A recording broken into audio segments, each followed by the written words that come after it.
እንዲህ ዝም ብሎ ለሚያው ሰው ምኑም ሌባ አይመስልም። ምክንያቱም የሚሰራው ስራ ሰዎችን አወዳድሮ ለአንድ ድርጅት መቅጠር ነው። ትላልቅ ማናጀሮች ሳይቀር በሱ ተፈትነው ነው ወደ ሌላ ድርጅት የሚያልፉት።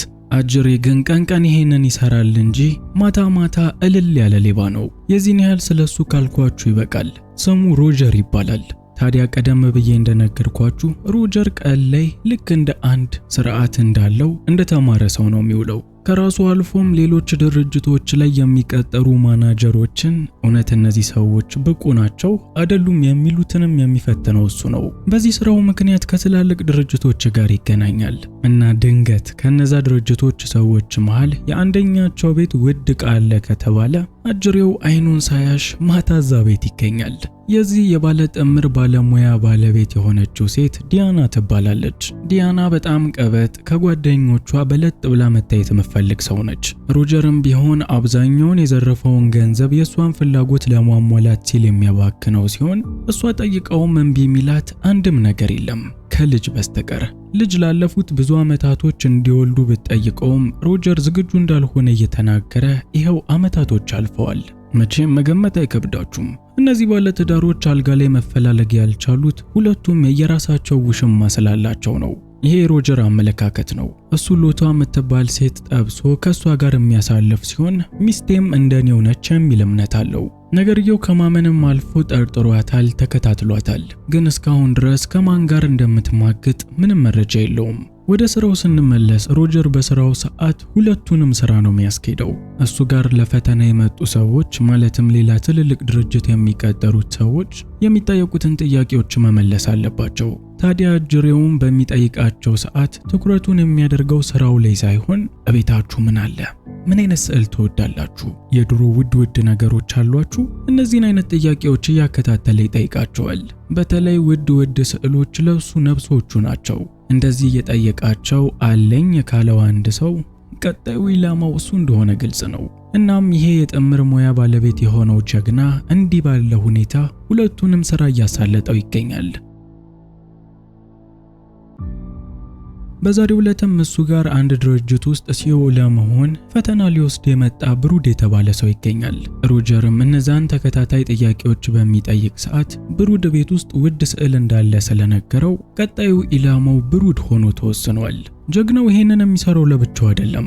ኦቭ የሚባል በአንድ የጥበቃ ድርጅት ውስጥ የሚሰራ ሰው ከጎኑ የሚገኝ ሲሆን የበሮችን ቁልፍ በመክፈትና በተለያዩ ስራዎች ያግዘዋል።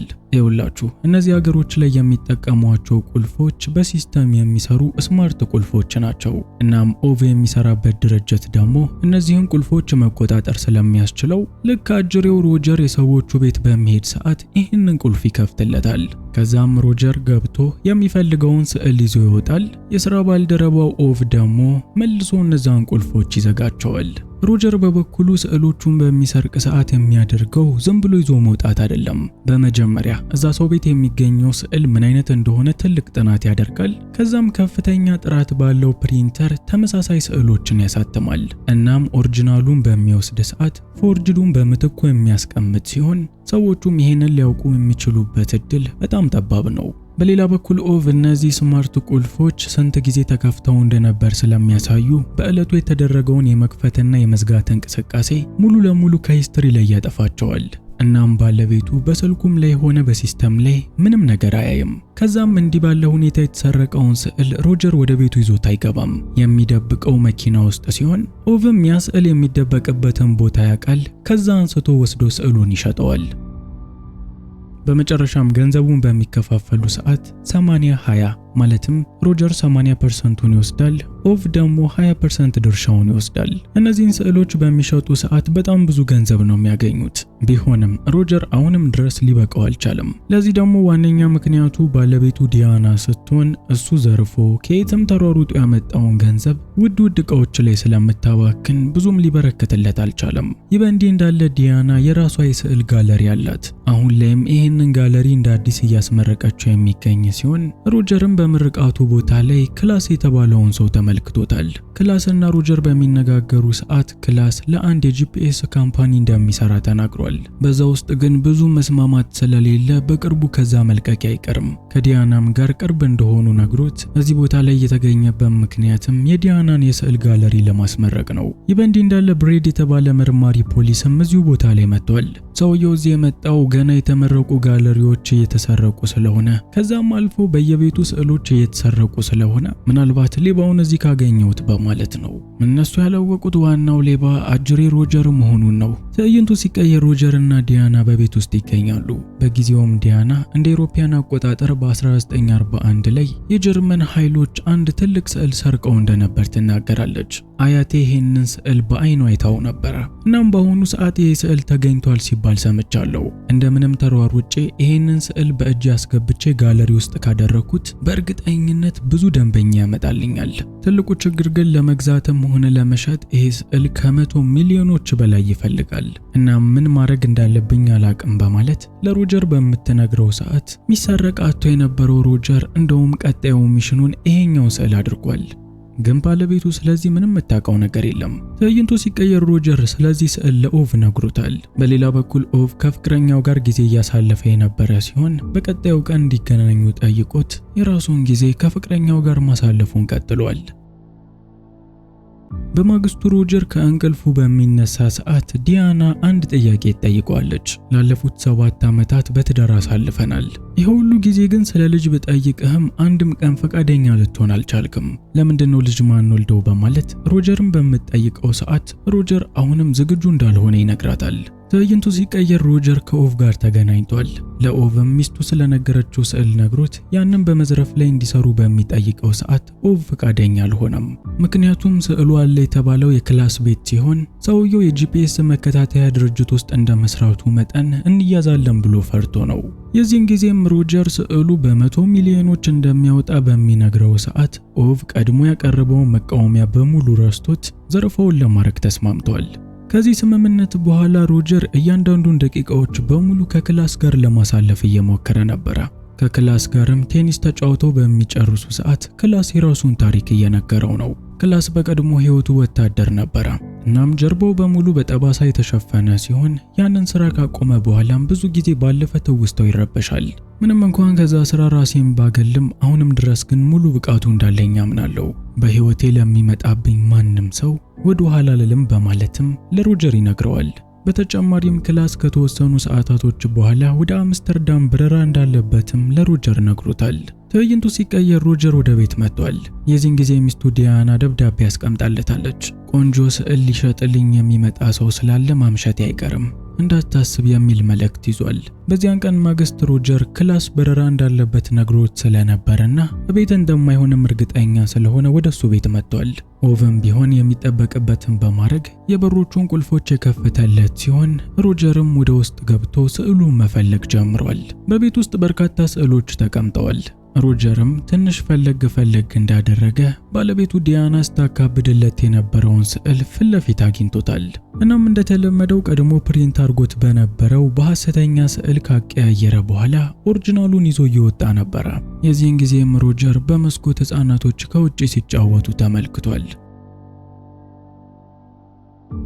ይህም ባለቤቱ ዲያናን አስታውሶታል። ምናልባት ባለቤቴን ደስታ ያሳጣዋት ይሆን? ከዚህ በኋላ እንደውም እንወልዳለን በማለት ስልኩን አውጥቶ በሚደውል ሰዓት የዲያና ስልክ እዚሁ ቤት ውስጥ ይጠራል። ያውም የክላስ መኝታ ክፍል። ቀድሞውኑ ሮጀር ይጠረጠራት ነበር። እስከዛሬ ድረስ ከሰው ጋር አላያትም እንጂ መማገጧም እንደማይቀር አስቀድሞ ያውቀዋል።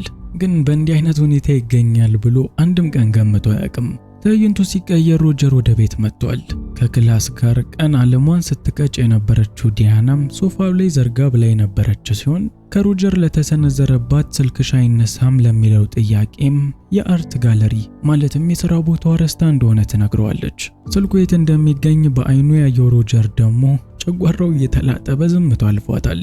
ይሄ አስማት የሆነ ፊልም ነው። በእርግጠኝነት እስከ መጨረሻው ካያችሁ ተወዱታላችሁ። ታዲያ እኔን ደግሞ ቪዲዮውን ላይክ፣ ቻናሉን ሰብስክራይብ በማድረግ ማገዙ እንዳትረሱ። በዚያን ቀን ማግስት ክላስም ሮጀርም እዚሁ ቢሮ ተገኝተዋል። ክላስ እንደሚለው ከሆነ ያንን የጂፒኤስ ድርጅት ለቆ ወደ ሌላ ቦታ የመግባት ፍላጎት አለው። እናም አንድ ድርጅት ያገኘ ሲሆን እነዚህም ድርጅቶች በደንብ እሱን ፈልገውታል። የማታው ቂም ያለበት ሮጀር ግን እናንተ የምትፈልጉት ሰው ይሄ አይደለም፣ ለእናንተም ይሁን ከሱ የተሻለ ሰው አገናኛችኋለሁ በማለት ክላስን እንዳይቀጠር አድርጎታል። በመቀጠልም ሮጀር የተሰረቀውን ስዕል እንዲሸጠው ለኦቭ ትዕዛዝ ሰጥቶታል።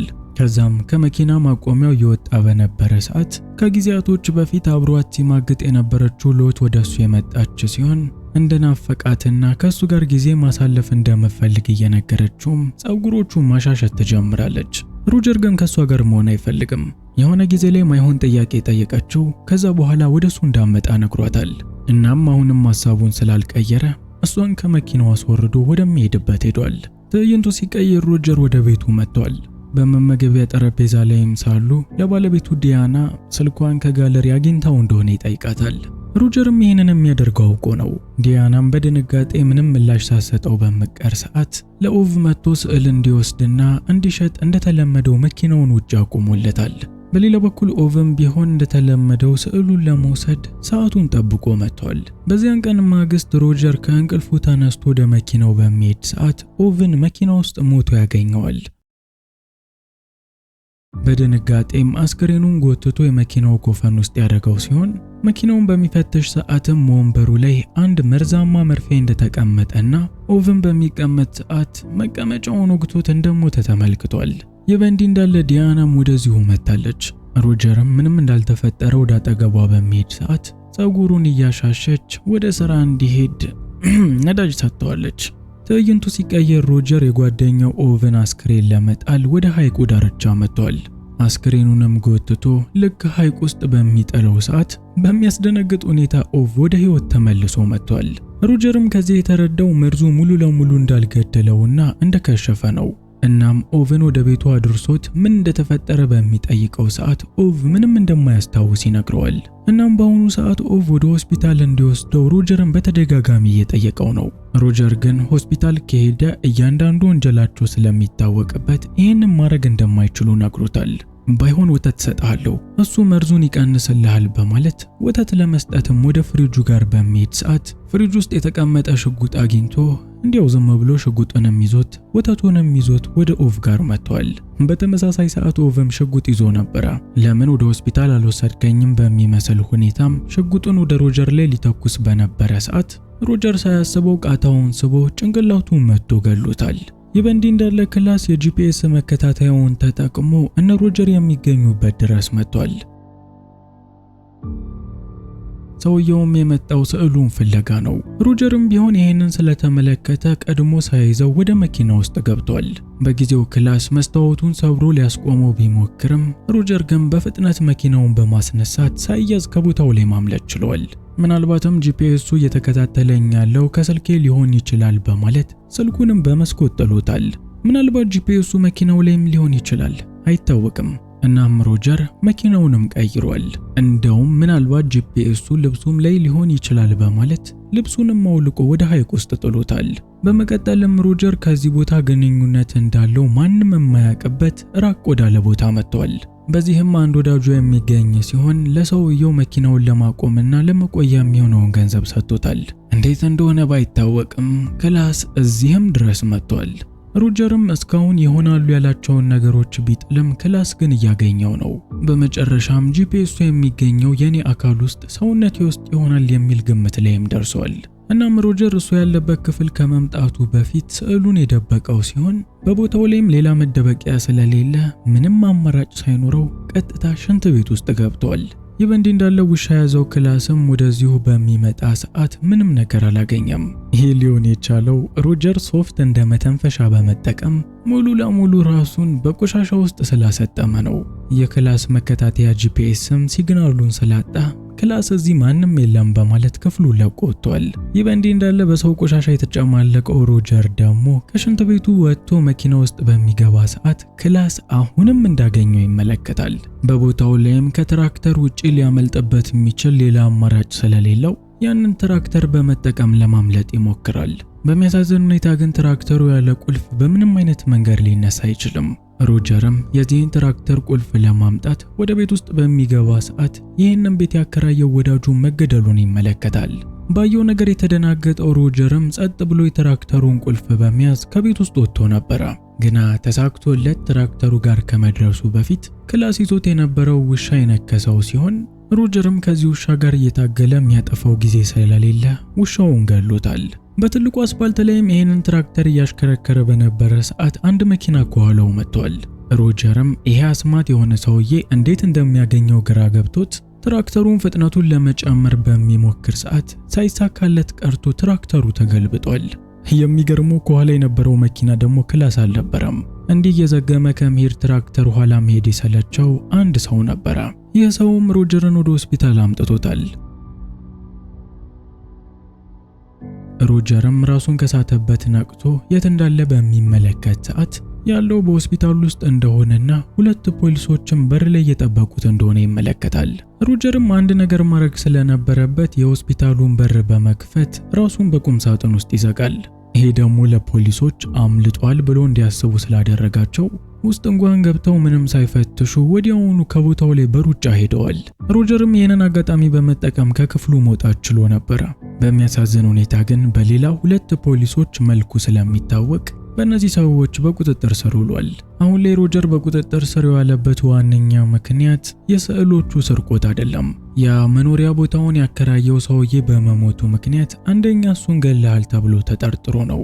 ሮጀርም ይህንን ሲሰማ ቢያንስ በስዕሉ ባለመጠርጠሩ ምክንያት ትንሽ ተንፍሷል። ምክንያቱም ያንን ሰውዬ እሱ እንዳልገደለው ያውቃል። በዚህም ተደስቶ ሳያበቃ ከፊት ለፊታቸው ከባድ ተሳቢ በሚመጣ ሰዓት ሮጀር በእርግጠኝነት ይሄ መኪና ክላስ እየነዳው እንደሆነ ገብቶታል። እናም ጂፒኤሱ ምኑ ጋር እንደተቀበረም በሚያስብ ሰዓት ያኔ ኦቭ የተመረዘ ቀን ባለቤቱ ጭንቅላቱን እየዳበሰች ከንፈሩን ስትስመው ነበረ። ምናልባት ያኔ ጸጉሩ ላይ ቀብራበት ሊሆን ይችላል። ይህ በእንዲህ እንዳለ መኪናው እነሱን ለመቅጨት እንደሚመጣ ያላወቀው ፖሊስ መኪናውን ለማስቆም ከፊት ለፊት ቆሟል። ግን መኪናው የመጣበት ዋነኛ ዓላማ እነሱን መቅጨት ስለነበር መኪናውን ገጭቶት ከገደል ከቶታል። በመቀጠልም ክላስ ሮጀርን እስከ መጨረሻው ለማሰናበት ወደ መኪናው በሚመጣ ሰዓት ሮጀር ትንፋሹን አፍኖ እንደሞተ ሰው አስመስሏል። ይህም ለክላስ ሮጀር ሞቷል ብሎ እንዲያስብ ያደረገው ሲሆን በቦታው ላይም ትቶት ሄዷል። ቀጥሎም ሮጀር ከመኪና ውስጥ በመውጣት ከእጁ ላይ ካቴናውን የፈታ ሲሆን ጂፒኤሱንም ይዟል ብሎ ያሰበውን ጸጉሩን ሙሉ ለሙሉ አንስቶታል። ከዛም ከፖሊስ መኮንኖቹ መሃል የአንደኛውን ዩኒፎርም ሙሉ ለሙሉ የወሰደበት ሲሆን በተቃራኒው ያንን ሰው ደግሞ እሱ ከሆስፒታል ለብሶ የመጣውን ልብስ አልብሶታል። ቀጥሎም የሰውየውን የእጅ አሻራዎች እየጨፈጨፈ ያጠፋቸው ሲሆን ያ ሰው ፖሊሱ ነው ወይስ ማን ነው የሚለው የሚታወቅበትን ምንም ነገር አላስቀረም። ሮጀር ባለቤቱ ዲያና ያደረገችበትን ነገር አምኖ መቀበል ከብዶታል። እሱ ስዕል የሚሰርቀውም የሁሉ ነገር የሚያደርገውም የሷን ፍላጎት ለማሟላትና ለወደፊት ደስተኛ ህይወታቸው ሲለው ከዚህ በኋላም እሷን ሊያምናት ስለማይችል ያለው አማራጭ ውሽምዬ ሎቲ ጋር መሄድ ነበረ። ሎቲ ጋርም መጥቶ መቀስ በሚያነሳ ሰዓት ክላስ የሚሰራበት የጂፒኤስ ድርጅት እስኪበርቶ ከሷ እቃዎች መሃል ይመለከታል። በዚህ ጥርጣሬ የገባው ሮጀርም እሷ ወዳለችበት ክፍል በሚሄድ ሰዓት ሴትዮዋ ለክላስ ሜሴጅ እየላከች ይዛታል። ሎትንም እንደሚገላት እየዛተባት ለምን ሲባል ይሄን እንዳደረገችና ሁሉንም እውነታ እንድትነግረው ይጠይቃታል። የዚህን ሰዓትም ሎት በክላስና በዲያና መካከል የቆየ ግንኙነት እንደሌለ ትነግረዋለች። እነሱ ሁለቱ መገናኘት የጀመሩት አንተ እኔን ከተውከኝ በኋላ ነው። አንተ ሳትተወኝ በፊት በእኔ አማካኝነት ሙሉ መረጃ ክላስ ስላንተ ያገኛል። ከዛ በኋላ ግን ምንም ነገር ሊያገኝ ስላልቻለ ከዲያና ጋር መቀራረብ የግድ ሆነበት። ጂፒኤሱን ደግሞ የቀበርኩብህ እኔ ነኝ። ያኔ ናፍቀኸኛል ብዬ መኪና ውስጥ በመደባበሰ ሰዓት ጂፒኤሱን ያስቀመጥኩብህ ያኔ ነው በማለት ዲያና ጂፒኤሱ እንዳላስቀመጠችበት አረጋግጣለች። በአጠቃላይ የክላስ ፍላጎት የነበረው ሮጀርን መግደል ነው። ያ መኪና ውስጥ የተቀመጠው መርዝም ቢሆን ተዘጋጅቶ የነበረው ለሮጀር ነው እንጂ ለኦቭ አልነበረም። እንደ አጋጣሚ ኦቭ ስዕሉን ለመውሰድ በሚመጣ ሰዓት ተወጋ እንጂ ምናልባት ኦቭ ባይወጋ ሮጀር እስካሁን ሞቶ ነበረ። ሮጀርም ይህንን ሁሉ ነገር ከሰማ በኋላ ባለቤቱ ዲያና ከክላውስ ጋር እንዳላበረችና ምንም በማታውቀው እንደጠረጠራት ገብቶታል። በዚህም እያዘነ ውሃ ለመጠጣት በሚሄድ ሰዓት ሎት በቢላ ከኋላ መታ ትወጋዋለች። ሮጀርም በጊዜው ራሱን ለመከላከል ቢወራጭም በተደጋጋሚ ከመወጋት ሊያመልጥ አልቻለም። ይባሰም ብላ ሎት ተንደርድራ ልቡን ልትወጋው በምትመጣ ሰዓት ምንም አማራጭ ስላልተወችለት ተኩሶ ገሏታል። ትዕይንቱ ሲቀየር ሮጀር ወደ ቤት መጥቷል። አሁን ላይ ባለቤቱ ዲያና እንዳልከዳቸውና ከሌላ ሰው ጋር አብራ ልገለው እንዳልሆነም አውቋል። በምድር ላይ ከሱ ሌላ የምታፈቅረው ምንም አይነት ሰው የለም። ከምንም ነገር በላይ እሱ ያሳዘናት ደግሞ ልጅ እንውለድ ስትለው እምቢ ማለቱ እንደሆነም በተደጋጋሚ ስነግረው ነበር። ዛሬም ጭምር ነግረዋለች። እቤት ከገቡ በኋላ ሮጀር ከሎት ጋር ስላለው ግንኙነት ሙሉ በሙሉ ተናግሯል። በዛ ላይ ስርቆቶቹን በሙሉ ሲያደርግ የነበረው ባለቤቱ ዲያናን ለማስደሰት ሲለው፣ ከምንም በላይ ደግሞ የሚገርመው ልጅ የሚያወልድበት ምክንያት ነው። ዲያናም ለምን እንደማይወልዱ በምትጠይቀው ሰዓት በቅናት እንደሆነ ይነግራታል። የቀናው በማንም አይደለም፣ በልጆቹ ነው። ገና ባልተወለዱ ልጆች። ምናልባት ልጆች ሲወለዱ ዲያና ከኔ በላይ እነሱን ትወድብኛለች በማለት እስከዛሬ ልጅ እንውለድ ስትለው እምቢ ሲላት ከርሟል። ይህ ሁሉ እንግዲህ ፍቅር ነው። እነዚህ ጥንዶች ላለፉት 7 ዓመታት ይሄንን ባለመነጋገራቸው ምክንያት አንዳቸው ለአንዳቸው ምን ያህል ዋጋ እንዳላቸው እንኳን አላወቁም። ከ7 ዓመት በኋላ ግን የውስጣቸውን ተንፍሰው እያንዳንዳቸው ምን ያህል አስፈላጊ ቦታ እንዳላቸው አውቀዋል። ትዕይንቱ ሲቀየር ሮጀር ወደ ሆስፒታል ሄደ ሲሆን ዲያና ደግሞ ክላስ ጠርቷት ወደሱ ጋር መጣለች። አስተውሉ፣ አሁን ላይ ሁሉም ሰዎች የሚያውቁት ሮጀር እንደሞተ ነው። ሮጀር ደግሞ ወደ ሆስፒታል ሲመጣ ጂፒኤስ በላዩ ላይ የሚገኘውን የላጨውን ጸጉሩን በሙሉ ከአስክሬኖቹ ጋር አድርጎ ነበር። ይህንንም ጸጉር ከፖሊሱ አስክሬን ላይ የወሰደው ሲሆን በመንገዱም ላይ ኃይለኛው ምርማሪ ብሬድን ሰላም ብሎት አልፏል። ብሬድ ግን አላወቀውም። ሮጀርም ይህንን ጸጉር ከያዘ በኋላ የመጣው የሞተው ጓደኛው ኦቭ ጋር ነው። ኦቭ አልጋው ላይ እንደሞተ ማንም ሰው አላነሳውም። መኖሪያ ቤቱ ከከተማ ራቅ ያለ ስለሆነ ማንምም ወደ ቤቱ መጥቶ ሊጠይቁ አልቻለም። ሮጀርም ቢሆን ወደዚህ ከመጣ በኋላ ቤት ውስጥ የሚገኘውን የእሱን አሻራ በሙሉ አጽድቷል። በሌላ በኩል ክላስም ቢሆን እዚሁ ድረስ መጥቷል። እንዴት መጣ ካላችሁ በፀጉር ውስጥ በሚገኘው በጂፒኤስ መከታተያ አማካኝነት ነው። ሮጀር ወደ ሆስፒታል ሄዶ ፀጉሩን የወሰደው እዚህም ይዞት የመጣው ሆን ብሎ ክላስ እዚህ ድረስ እንዲመጣለት ነው። ሮጀርም ክላስ መምጣቱን ሲመለከት ምንም አልተደናገጠም። ቀድሞ እሱ ከመምጣቱ በፊት የክላስን ፊት የሚቀርጽ ካሜራ ብቻ ሆን ብሎ አስቀምጧል። በካሜራው ላይ ደግሞ የሚታየው ክላስ የኦቭ ክፍል ሽጉጡን ደቅኖ ሲገባ ነው። ወደ ሮጀር ላይም ሲተኩስ ካሜራው የሚቀርጸው እሱን ነው እንጂ በዛ በኩል ማን እንዳለ በፍጹም አያሳይም። እናም ክላስ በካርታው ላይ ሙሉ ጥይት ያለ መስሎት በሚቀናጣ ሰዓት በሽጉጥ ውስጥ 2 ጥይት ብቻ ተኩሶ ባዶ መቅረቱን ይመለከታል። ይሄ ደግሞ ሊሆን የቻለው በዲያና አማካኝነት ነው። ሮጀር ወደ ሆስፒታል በሚመጣ ሰዓት ዲያና ክላስ ጋር ሄዳ ነበር። እናም የዛን ጊዜ እሷም ስራዋን ሰርታን የወጣችው። በምላሹ ሮጀር ደግሞ በጥይት የሞላ ሽጉጥ ይዞ ስለነበር ክላስን በተደጋጋሚ ብዙ ቦታ ላይ መጥቶታል። እስከ መጨረሻም ማሰናብቶታል። እንግዲህ ይህንን የሚመለከቱት ፖሊሶች ክላስ ሆን ብሎ ኦቭን ለመግደል ወደ ቤቱ በገባ ሰዓት ሁለቱም መገዳደላቸውን እንደሚያምኑ ግልጽ ነው። በመሃል ሮጀር ራሷን ነፃ ወጣች ማለት ነው። ክላስ ወደዛ ክፍል ከመምጣቱ በፊት ሮጀር ሙሉ ለሙሉ የእጅ አሻራውን ከሁሉም ቦታ ላይ አጽድቶ ነበር። እናም በዛ ቦታ ላይ የሚገኘው የእጅ አሻራ የሞተው የኦቭና የራሱ የክላስ ብቻ ነው። ፖሊሶችም ይሄንን ሁሉ ነገር በሚመረምሩ ሰዓት የክላስ አስክሬንና የኦቭ አስክሬን የሞቱበት ጊዜ ተመሳሳይ እንዳልሆነ ደርሰውበታል። ግን ደግሞ ክላስ የሞተበት ሽጉጥ ላይ አሻራው የሚገኘው የኦቭ ነው። ሌላ ማንም ሰው የለም። ብቻ ማንም ገደለው ማንም ክላስ ሰው ለመጉዳት ሲገባ ሞቷል የሚለውን በቪዲዮ ካሜራ ስላረጋገጡ ምርመራውን አልገፉበትም። የሁለቱም ፋይል እዚህ ጋር ተዘግቷል። የኛ ጀግና የጥምር ሙያ ባለቤት የሆነው ሮጀር ደግሞ ከዚህ በኋላ ያለ ምንም ጠላት 7 ዓመት ሙሉ ሲሳሳላት ፍቅሩን ሳይገልጽ ከቆየው ከዲያና ጋር ህይወትን በሰላም ማጣጣም ጀምረዋል። ገምቱ፣ ዲያናም አርግዛለች። አሁን ከዚህ ፊልም ምን እንማራለን እንዳትሉ ከምትማግጡ እውነቱን ተነጋገሩ። ሮጀር ቀድሞውን እውነቱን ቢናገር ኑሮ ካንተ በላይ ልጆቼን ልወዳቸው አልችልም ብላ ይወልዱ ነበር። የሁሉም ሰው ባልሞተ ነበር። ብቻ ከዚህ በኋላ እንደከዚህ በፊቱ የቅንጦት ነገሮቿን እንደማታደርግ ተስማምተው በአቅማቸው እየኖሩ እሱም ህጋዊ ስራውን ብቻ ሊሰራ ተስማምተዋል።